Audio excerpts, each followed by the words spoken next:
I'm Sumeet Chugh from Cedars Sinai, Los Angeles, and today it's my very great pleasure to welcome Dr. John Triedman, who is Chief Emeritus, Division of EP, and the Tommy Kaplan Family Chair in Pediatric Cardiology at Boston Children's and Professor of Pediatrics at Harvard Medical School. Hello, John. Good afternoon, Sumeet, and thank you for the introduction. Yes. So, today we're going to have this a chat about this really exciting paper that's coming out in JACC Clinical Electrophysiology, championed by your colleague, Dr. Mayurian, and you're the senior author on this paper that reports to us sort of this magical AI-ECG deep learning neural network based, for pediatric ECGs, this algorithm that might change the world. So before we discuss this, I like to start out by asking about your own deep neural network, John. So for all of those young people out there who want to be pioneers in in pediatric cardiology and pediatric EP, how did your own neural network get stimulated? What got you interested in pediatric cardiology, pediatric EP, and sort of this really distinguished career in academic pediatric EP? Tell us a little bit. Well, I had personally, I had the great good fortune to be led along by good mentors and to be in an environment which was very supportive of investigation and excuse me and learning about this field. I was somebody who was very interested as a trainee in medical school and early in my postgraduate training. I was open to either pediatrics, which was a primary interest of mine, or adult medicine. What I really was into was physiology. And I had a mentor who brought me into the field of pediatric cardiology, where I found there's just an incredible diversity of diseases which demand a lot of thinking from first principles and which require a lot of physiologic thought and engagement with the patients on a one-to-one basis in procedures, in catheterizations, and during surgeries in a way which I've always found intellectually very stimulating. Pediatric cardiology is blessed. It's a field where there are very few people who are practicing it who are unhappy to be there. The rewards are quite great. The way I got into electrophysiology is actually when I finished my training. My boss assigned me simultaneously to three emerging areas in pediatric cardiology. One was interventional pediatric cardiology, one was adult congenital heart disease, and one was EP. I continued doing a little bit of each of those things, but gradually it turned out that the intellectual appeal of EP really cemented my direction. Since I've been doing that, I've had lots of opportunities to apply my bias and interest in engineering and in some of the technical sciences to our clinical practice, and that's kept me going for 30 years and more now. So thank you for that kind question. It's great to reflect on how you ended up doing all this crazy stuff with your academic and professional career. Well, that's such a beautiful story. And in fact, what I hear as a recurring refrain is the importance of mentorship, and the importance of intellectual curiosity. So there's some magic that happens between the two, and for lessons for both mentors and mentees who are listening. So moving on to this very interesting study and this paper. So can you start by telling me a little bit about the thought process of why you did this particular study on this automated pediatric AI-ECG?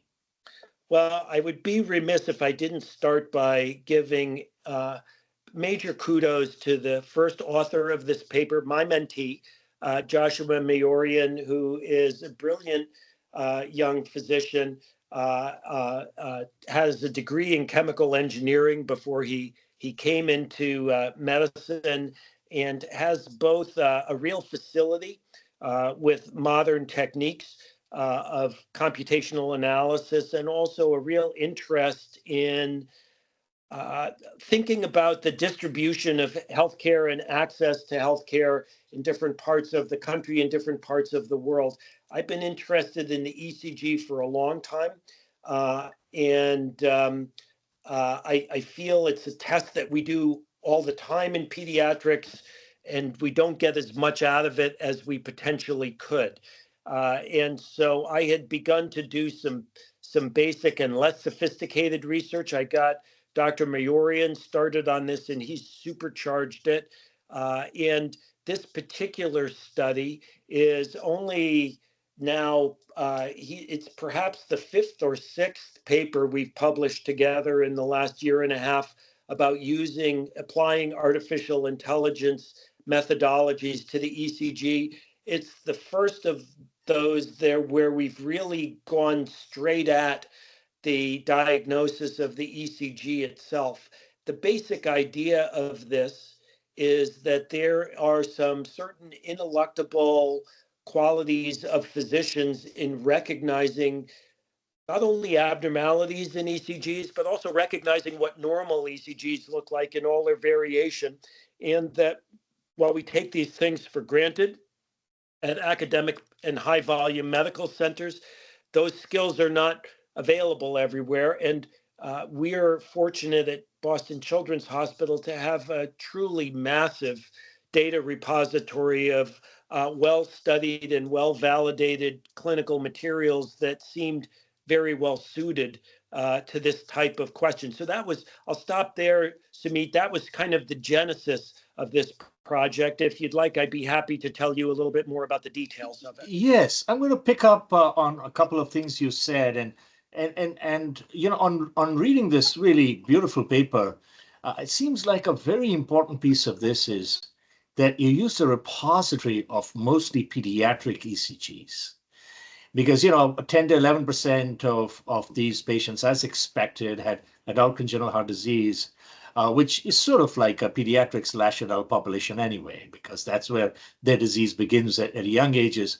And so having access to this, what are the main findings that you feel that our audience should take away from this work?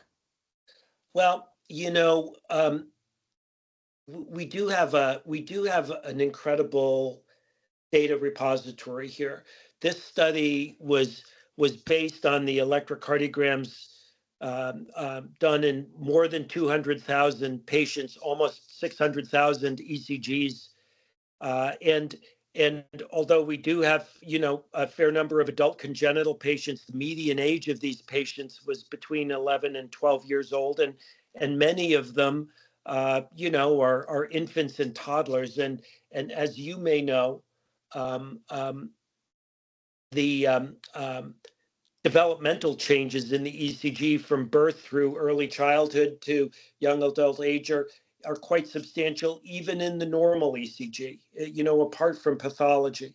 I would say the main thing that we learned from this was that it is possible, and the explainability issue is something I'll come back to in a minute, but it is possible for deep learning models using artificial intelligence to recognize both what the normal ECG ought to look like in these diverse populations of children, both with and without congenital heart disease, and what some of the, and can also recognize some of the rarer but important electropathologies of the ECG, such as in this particular case, WPW and prolonged QTC, which we took as the sort of cardinal don't miss these things type of findings that we wanted to identify.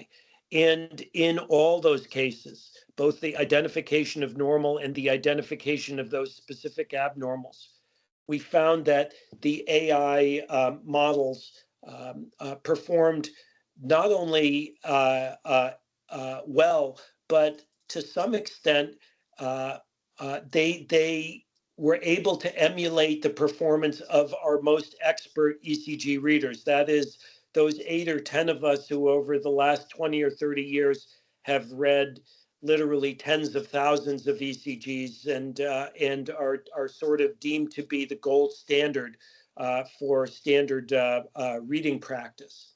So we don't know exactly how the AI models that we generate do this yet. We are searching for ways to explain the reasoning or the logical process that's applied using these models. In this particular paper and in the other papers we're publishing on this topic, we use a technique known as saliency, where we'll take the electrocardiogram and sort of highlight for the viewer what parts of the electrocardiogram seem to be important to the model for individual adjudication. But that remains a work in progress.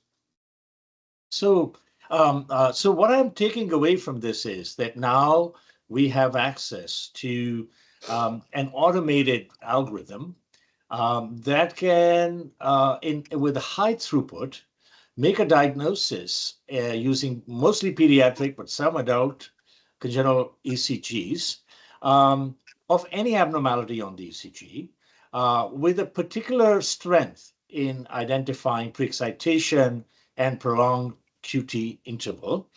And it does a better job than like the standard Muse that we use, based on the area under the curve that you showed in your paper. Would that be a fair summary? Yeah, I think that's approximately correct. And I'll qualify it by saying it's absolutely a work in progress. We're very open about our model, and we want to make it available for research purposes for those investigators who might be interested in validating it in their own populations. We found that to be an extremely important aspect of AI model development to minimize the risk of introducing center-specific bias into models. Yes. There's more to come. Now, obviously, when you look at our population in this study, about 45% of our ECGs that we used for training and for validation, about 45% of them were classified as normal. Looking at the pathologies of WPW and prolonged QT, the findings there were about 1% prevalence of WPW and about 5% prevalence of prolonged QT. So from a statistical modeling point of view, there are very specific challenges. And as we get into identifying some of the more rare findings that we would like to be able to look at to create a complete ECG reading machine, if you will, there are going to be challenges ahead of us still, even with 500,000 or more ECGs to work from. But we're sure that we can surmount that. One of the things that we're working on very actively now is developing robust multi-center participation in this effort to try to further enhance the volume and specificity of the findings in the data that we have to work on training more advanced models. Well, I think the points that you made resonate with me personally, and I suspect with our audience. As someone who's very excited about advancements in AI leading to improvements in healthcare, our own little lab and the group that surrounds me personally, I'm fortunate to be with them. We have done some work on deep learning. We have papers out. We have one on the AI-ECG for prediction of sudden death as well. So I think those points that you make about openness, the ability to take these algorithms and test them in other environments, geographically separate environments, I think also resonates where it would be great if your model could be tested in an external population as well, which hasn't been done yet, but I suspect you're already thinking about that. So that's definitely a very important aspect, and the more open, the better. So now moving on to, we are, in the end, we are here for our patients. We want to make their care better. And we want to do it in a way that also keeps a very close eye on, let's say, workflows, costs, and overall efficiency. So let's say that you're able to replicate this externally. Before this is ready for prime time, do you personally feel that there's a need to do like a prospective evaluation or a clinical trial? Yeah, what we would like to do, and this will probably perhaps be more, the design of these studies are difficult. And what we are currently working on is designing what we might term a pragmatic study, which is to say, looking not so much at the effect of a model like this on individual patients or individual electrocardiograms, but instead looking at the effect of a model effectively deployed on the behavior of physicians and other healthcare professionals who are delivering care. Does providing them with this information enhance their ability to deliver effective care? Now, I'm very privileged and very aware of that privilege to work at a place like Boston Children's Hospital. We have lots of people here who are great ECG readers, and probably it's going to be a little difficult for us to do that kind of study in our own neighborhood, if you will. But there are many people who may find that there is a specific benefit to having the experience and technical knowledge of this particular skill embedded in an AI model. And if we are able to design the right kind of study to show the safety and efficacy of doing this, I see no reason why it couldn't ultimately be deployed as part of an improved means of ECG reading support, either through ECG vendors themselves or through electronic health records. So those are the obvious platforms for this. And there would be an enormous amount of organized work, both research and regulatory, which would need to be done before that could happen. But the world is moving fast, and AI is stepping on the gas, and so we may yet see it while we're still in practice, Sumeet.